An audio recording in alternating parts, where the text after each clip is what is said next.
I'm Logan Crawford, and right now on Spotlight, we're exploring a remarkable book. It is called Praying in the Safe Room by Dr. Victoria Rowland. It is a touching memoir from a rural Oklahoma physician.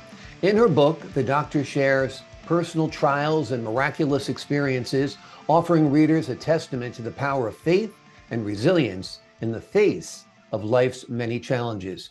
We're delighted to have this very talented author join us here today on Spotlight. We thank the folks at Atticus Publishing for helping us put her in the spotlight today, and we ask viewers like you to support writers like her by subscribing to our channel and by purchasing her wonderful book. The links are below this interview. Doctor, so glad to have you here today on Spotlight. Thank you for having me. My pleasure. Is there one moment in your journey of faith and medicine that really stands out to you as a pivotal moment in your life?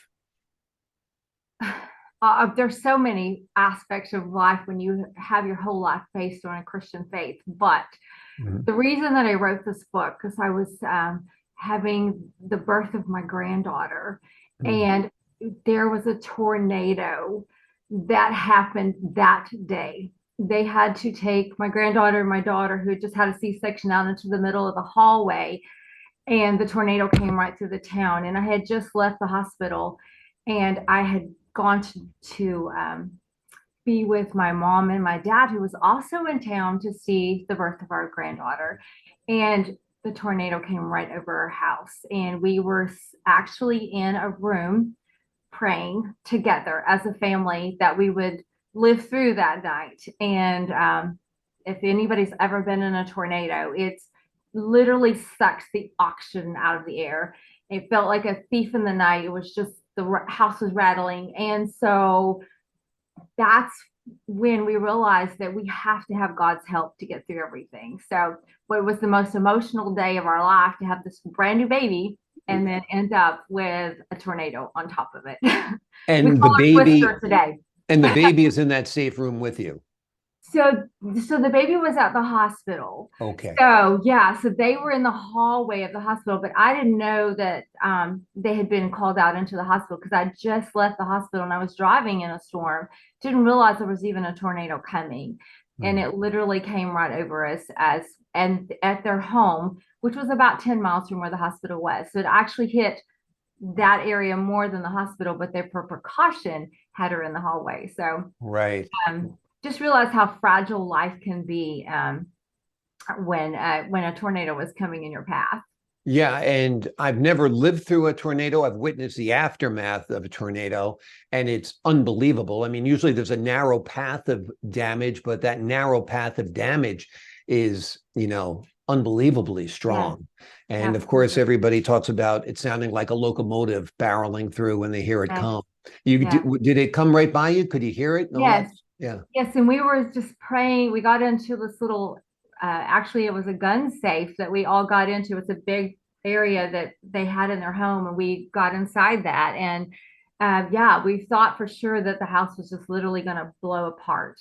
But we just prayed that it would be lifted over, and it actually did lift over the house and came right down on the other side and just got several homes right beside us. But this house was protected.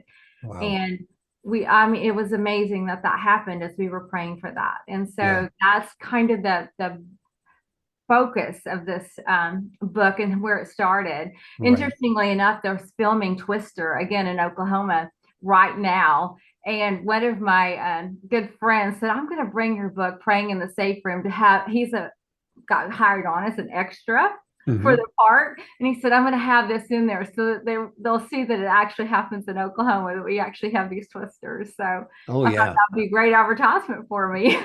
Absolutely. Absolutely.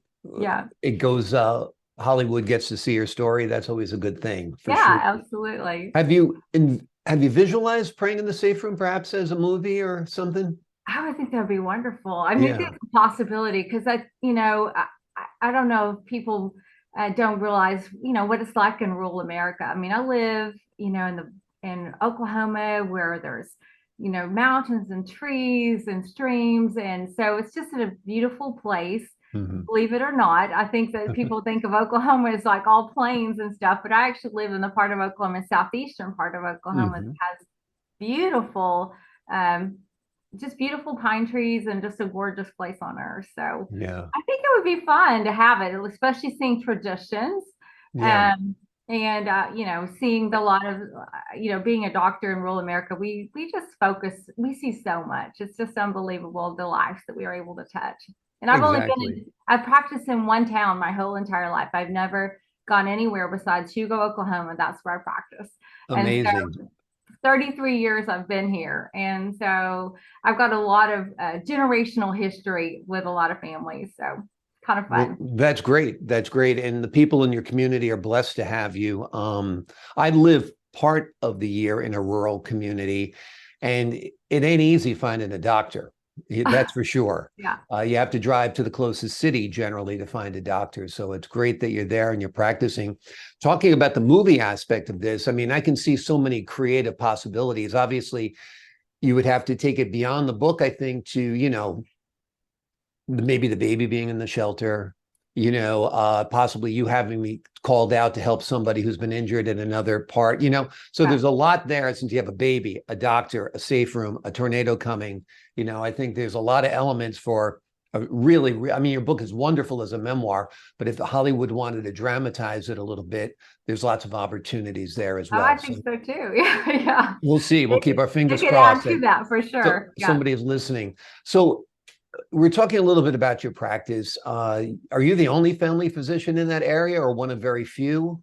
One of the very few. Yeah. I am here with my husband, also who is a family practice physician. So we have a fairly large clinic here in Hugo, believe it or not. We have two or three nurse practitioners and two or three physician assistants, and then my husband and myself are doctors here. And we have one other doctor that works at the hospital with us too. But we actually cover two counties, and we're the only physicians working in the hospitals there. Wow.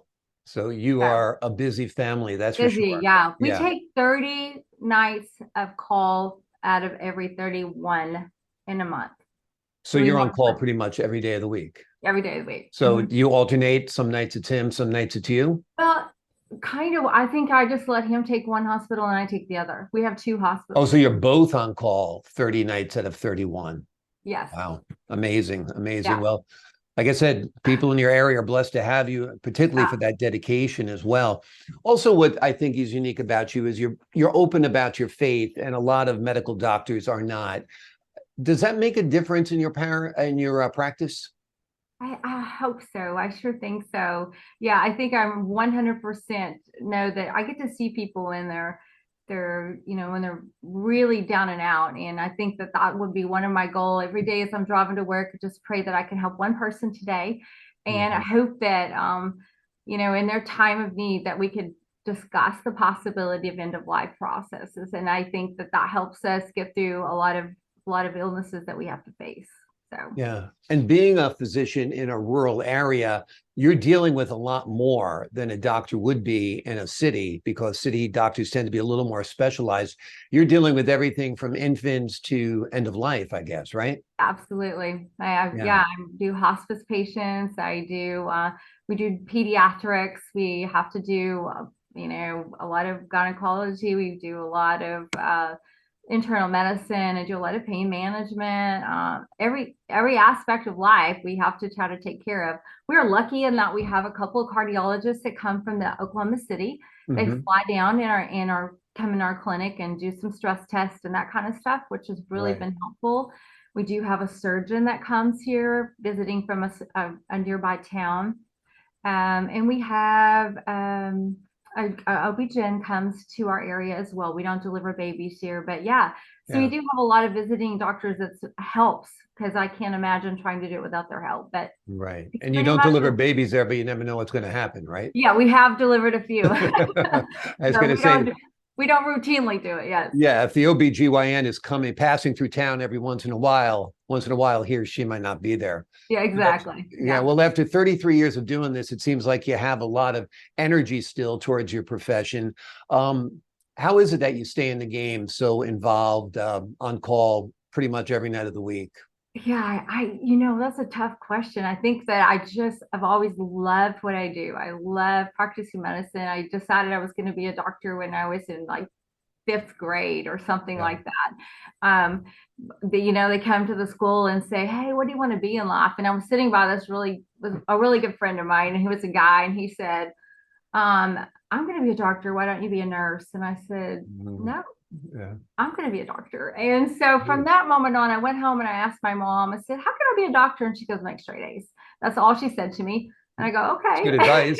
So She wasn't wrong. yeah. Yeah, So from that exactly. moment on, I started making straight A's. And so never lost sight of it from that very second. That's what I decided I wanted to do. And went straight through, went to college and got through in 3 years and went on to medical school at OSU Medical School and finished there and then came back to rural America, which was kind of back home.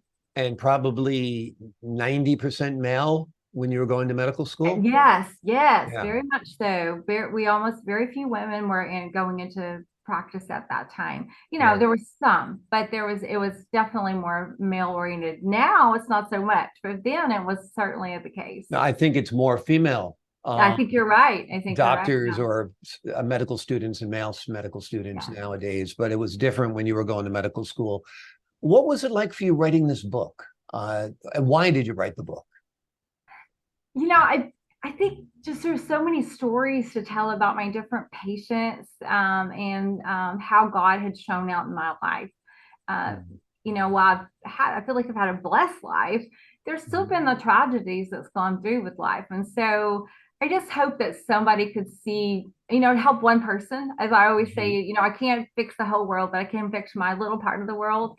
And so I just hope that one person would maybe relate to it, because I see so many tragedies in my patients from, they've had lost children, they've been through financial ruin, they've had all kinds of things. And so wanted to know that we're all in this together. This is life together, and we're all in this together, and God is there walking with us every step of the way. Yeah. And he really does perform miracles. And he's not just a figure of imagination. He really is there. Yeah, I agree. Is your prescription to folks ever to pray? Do you tell them to pray sometimes? Oh, absolutely. Yeah. Absolutely. I tell them to go to church. Let's get into church. I think that's a very good organization for them to find the right place to go to be, because when you're lonely and sad, that's a good place to start. So Yeah. Now, dealing with death, life and death all the time. Does it change you? Does it affect your faith negatively or positively? Obviously not negatively, but it's different life. I mean, I have two best buddies are both physicians, and I always joke that their jobs are so much more serious than mine. I just talk to people or read somebody's words, but you guys are watching people die, children die, parents die, and it can be tough. So tell us how you deal with that and how it affects your faith. Yeah, definitely can be tough. And one of the things that's happened during COVID, and this has happened after this book was written, we lost so many of our employees that work with us. In fact, one of our physician assistants that I've been a partner with for probably, I don't know, 20, 30 years, he actually got COVID. I put him in the hospital, and I walked in, and for some reason, I had 25 people in the hospital. I was going crazy because we had so many COVID patients, and he had COVID. And I said, I think I'm going to go see him first. And I walked into his room first, and nobody was with me. And usually the nurse makes around with me. She didn't do it this day because I decided to go see this patient first. And when I walked in, he had passed away literally in front of my face. I mean, he took his last breath.